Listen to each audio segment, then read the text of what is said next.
उत्तर प्रदेश के आगामी विधानसभा चुनाव को देखते हुए छोटी बड़ी पार्टियां सियासी गणित सेट करने में जुट गई हैं। इनमें राजा भैया का जनसत्ता दल भी शामिल है। पार्टी के राष्ट्रीय अध्यक्ष रघुराज प्रताप सिंह उर्फ राजा भैया वोटरों को साधने के लिए संकल्प यात्रा पर निकले हैं। उन्होंने कहा है कि इस बार उनकी पार्टी ने चुनाव लड़ने के लिए 100 से ज्यादा सीटें चिन्हित की हैं। अगर कोई दल उनके साथ गठबंधन करना चाहता है तो वो इसके लिए भी तैयार है। आपको बता दें, राजा भैया खुद भी कुंडा से 7 बार चुनाव जीत चुके हैं।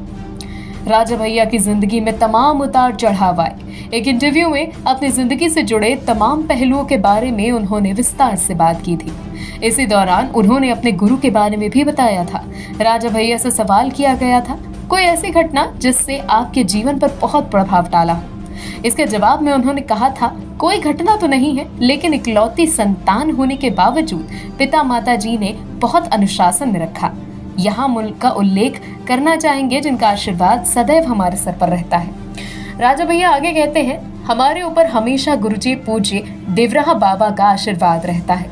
हम आज जो भी बन पाए हैं वो सिर्फ उनके आशीर्वाद के कारण ही है। उनकी कृपा से ही हमने जीवन में सब कुछ हासिल किया है। यही वजह है कि हम कुछ भी नए कार्य को शुरू करने से पहले उनका आशीर्वाद जरूर लेते हैं। राजा भैया के अलावा देश की कई अन्य शख्सियतें भी देवराहा बाबा के आगे सिर झुकाती रही हैं। इसमें पूर्व प्रधानमंत्री इंदिरा गांधी से लेकर अटल बिहारी वाजपेयी तक शामिल हैं। साल 1977 में जब इंदिरा गांधी चुनाव हार गई थी, तब वो देवराहा बाबा से आशीर्वाद लेने गई थी। बाबा ने उन्हें हाथ उठाकर पंजे से आशीर्वाद दिया था। यही वजह थी कि जब इंदिरा ने चुनाव लड़ा तो उन्होंने कांग्रेस का निशान पंजा ही तय किया था। साल 1980 में हुए चुनावों में इंदिरा गांधी को शानदार जीत मिली और एक बार फिर उनकी सत्ता में वापसी हुई।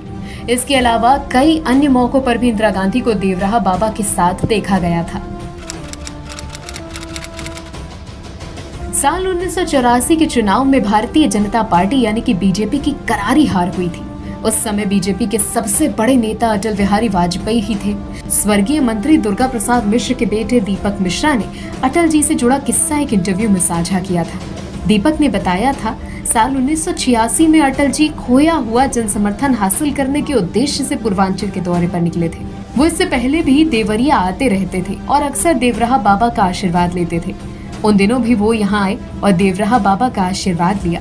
इसके बाद पार्टी की स्थिति मजबूत हुई और आगे चलकर अटल जी देश के प्रधानमंत्री तक बने। देवराहा बाबा का जन्म देवरिया में हुआ था। उन्होंने 19 जून 1990 को शरीर छोड़ दिया था। उनके अनुयायी मानते हैं कि वो करीब 500 साल तक जिंदा थे और उनमें कई चमत्कारी शक्तियां भी थीं।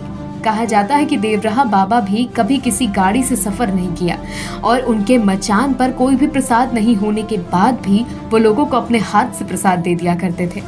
मनुष्य के अलावा वो जानवरों और पक्षियों की भाषा को भी समझते थे।